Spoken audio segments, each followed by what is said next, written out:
최강의 히어로를 가리기 위해 펼쳐지는 대망의 결승전에 오신 전세계 e스포츠 팬 여러분을 환영합니다. 수많은 난관을 헤치고 마침내 이 자리에 선 두 선수. 먼저 개인 통산 첫 사회 우승을 노린다. LGIM MVP 정종현.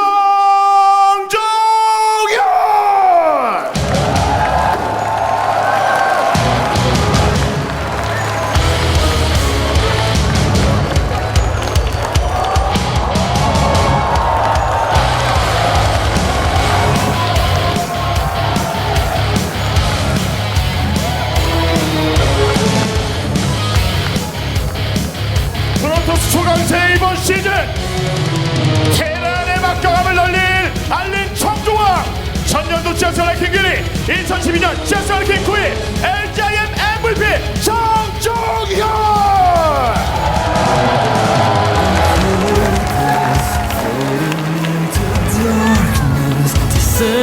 이어서 만나볼 우승 후보. 최초의 로열 로더는 탄생할 것인가. 해성과도 같이 등장한 활약으로 새롭게 떠오르는 신의 스타트의 셔틀 박현우.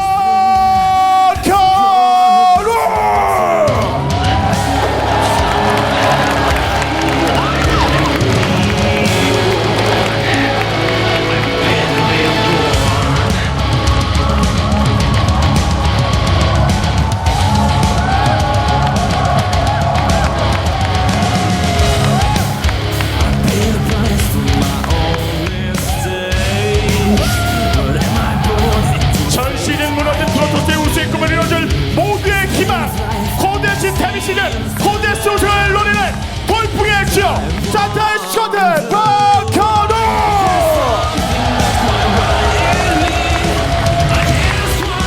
2012년 핫식스 GSL 시즌2 5월의 영을 노리는 두 선수 정종현 대 박현우 대 정종현. 이번 대망의 결승전 무대를 여러분의 큰 함성과 박수로 결승전을 시작합니다.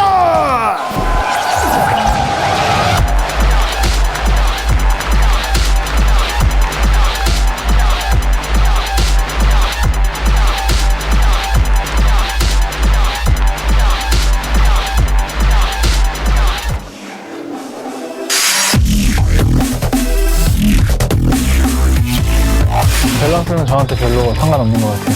저는 로얄 로더를 못했기 때문에 현우도 로얄 로더를 못했으면 좋겠어요.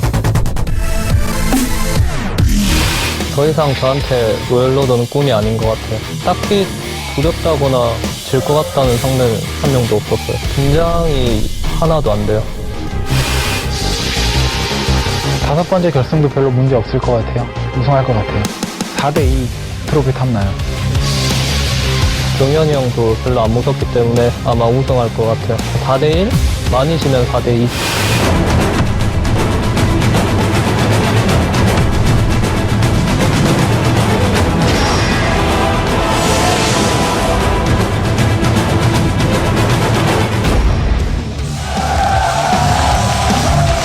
Greetings from Seoul, Korea, and welcome to the GSL Codes Finals. Eastern Dose is here. And we have quite a match coming up here. Yes, we do, Tasteless. I am unbelievably excited. Will MVP get his 4th championship?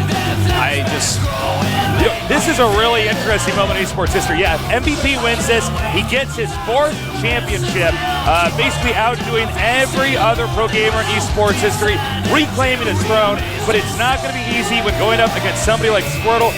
Squirtle, as of late, has become known as the best player when it comes to preparing for a specific opponent. Yeah, he has been unbelievable thus far, Tasteless. Such a solid Protoss, second in IPL. Can he break that second curse that so many players get, especially against MVP, and take home his first GSL championship? We're going to find out, because we're getting this started really quickly here. Again, MVP, the Game Genie Terran against Squirtle, the Pokemon Protoss. And of course, now let's take a little bit of a closer look here at MVP. I think he has made by far the most money out of any pro gamer. At this exact second, he's in second place to MC, but after this finals, he should be in first. It's going to be pretty crazy. As you can see, his win percentages are just off the hook.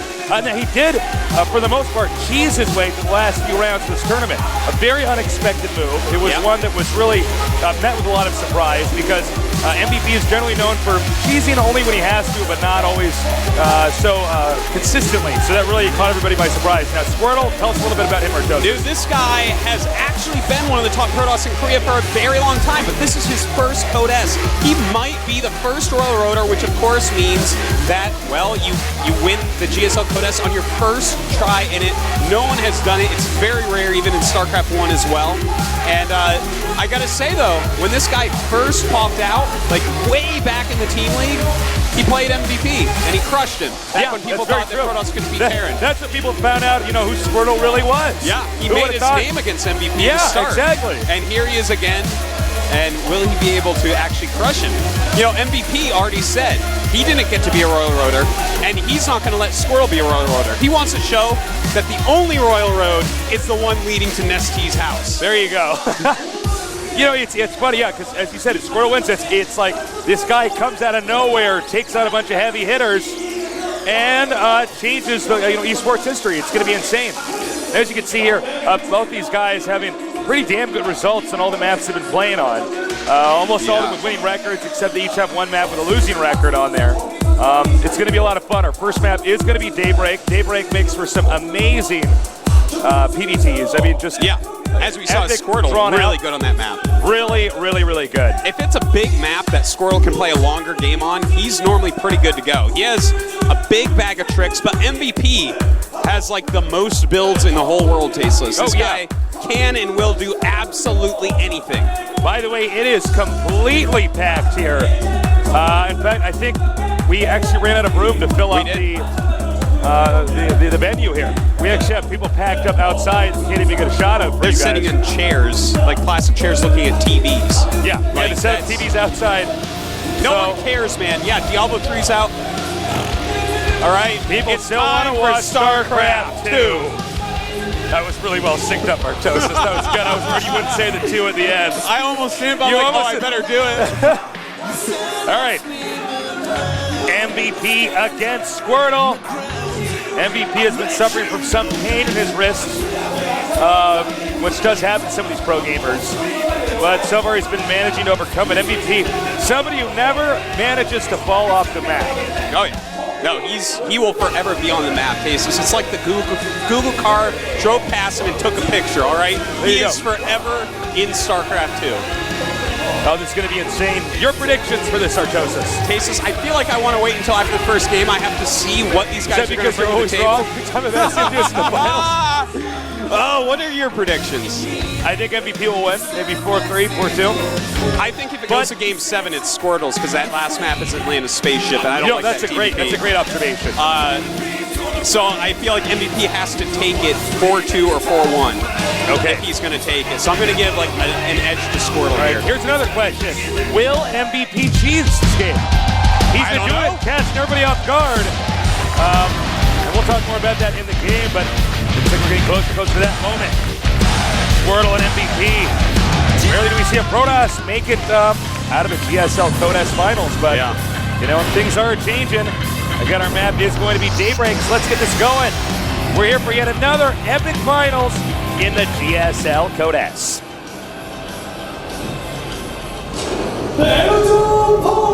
All right, in the upper right, in the red, we have our Terran player, 3-time GSL champion, Game Genie Terran. His ID is 대자연 MVP.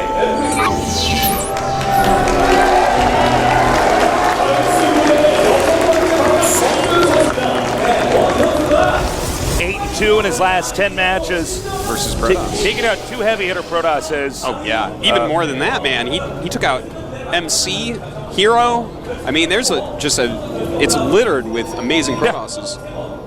He's definitely got this season to practice that matchup. Yeah, he has. All right, his opponent in the bottom left, hoping to be the Royal Roader. Will this be his first GSL Code S championship? Excuse me, his ID is Squirtle.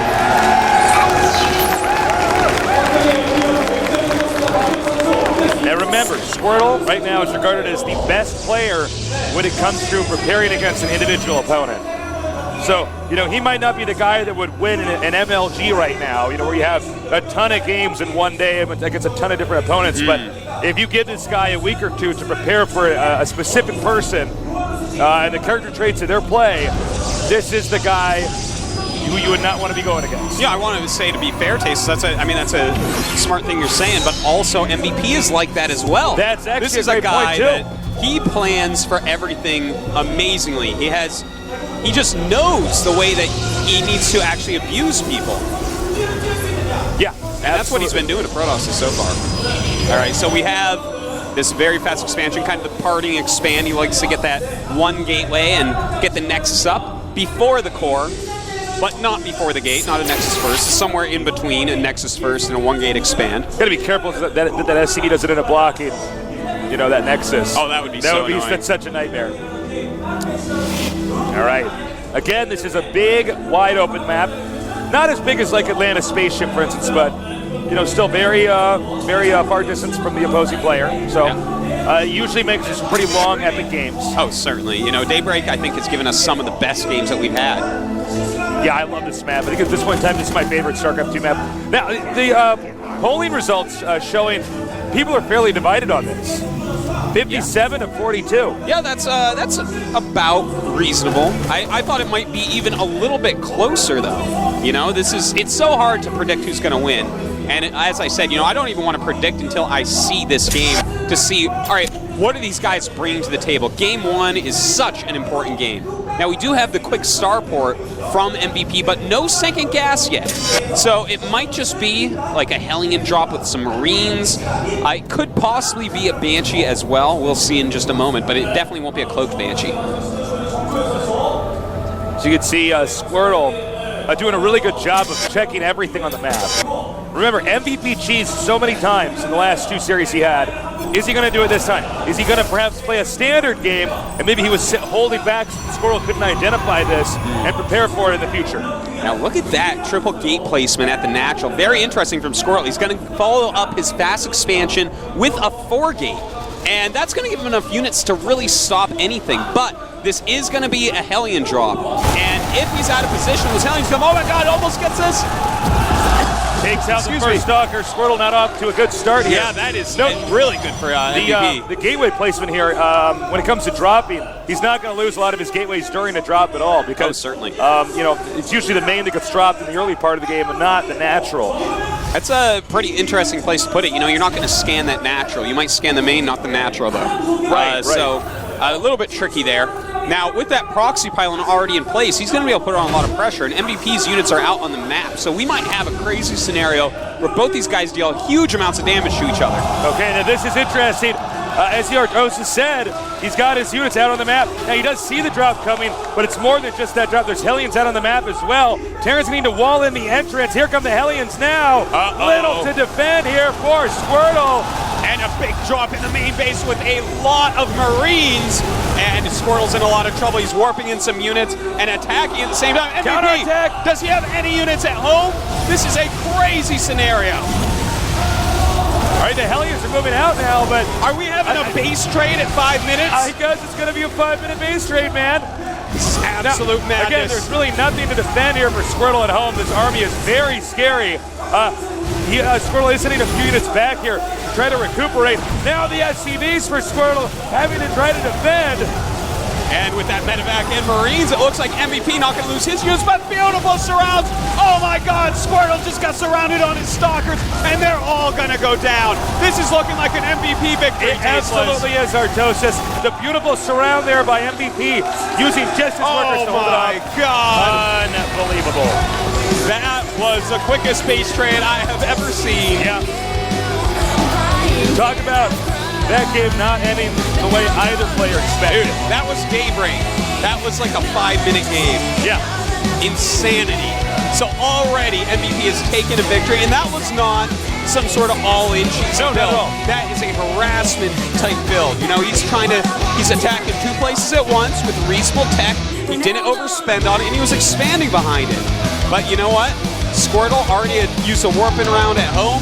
and just everything lined up for him, man. That was just beautifully done for MVP. You know, it's really impressive when you see these players in these impromptu situations, you know, MacGyver their way to a win. Yeah. MVP didn't even plan for that to be a base trade. That was basically supposed to be a calculated attack where he would get maybe 10 probes on a good run. If he gets 10, he's going he to be would very take happy. out somewhat of a lead. And if he doesn't get 10, he's still fine. Yeah. You know, he's like, oh, you know what? I made you lose a few units here and there. I have the fear of the dropship in you. I have the fear of Hellions in you.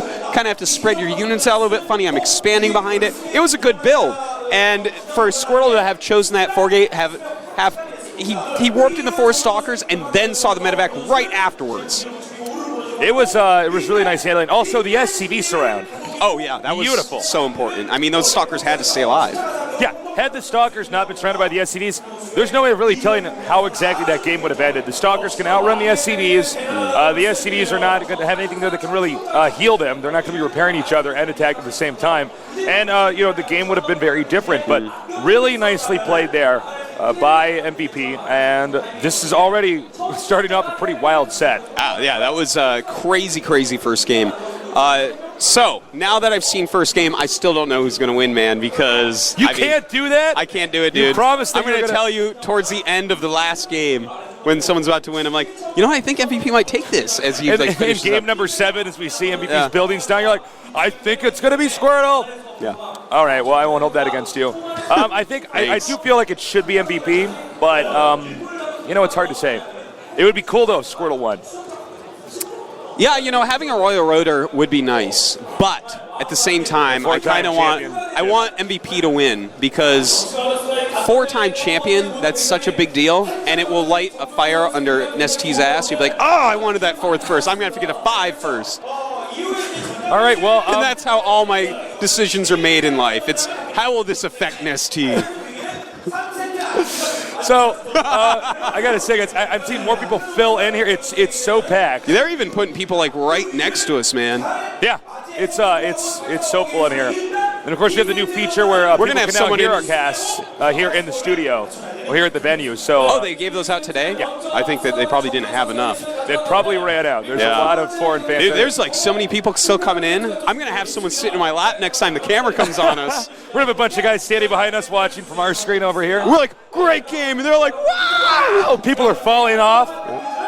By the way, cheers to everyone at a Barcraft. Yeah. And cheers to those brave few at MLG that have stayed up this late despite having to work tomorrow. You guys are the best. Yeah, we were watching actually all day. You and I were both. We were on the phone talking like little girls while watching MLG. It was great. It was a lot of fun, so check that out too. It's a pretty good weekend for esports. Oh, yeah, I would say so. Well, look, man, you know, that game was kind of a weird game. I'm wondering what the next 2 games are going to look like. Will MVP revert to cheesing? Will he go for standard play? I mean, it's really hard to say. With 7 games, I think he's going to mix in everything across the board. I think we're going to see everything possible as long as Squirtle doesn't die too fast. Well, Squirtle's off to a bad start. Nobody wants their first game of the best of 7 to end like that. Yeah. I mean, he did a powerful build, too. But, what are you going to do? Well, tasteless. We're going to have a 5-minute break. When we get back, we're going to have game number 2 between Squirtle and MVP. Stay tuned.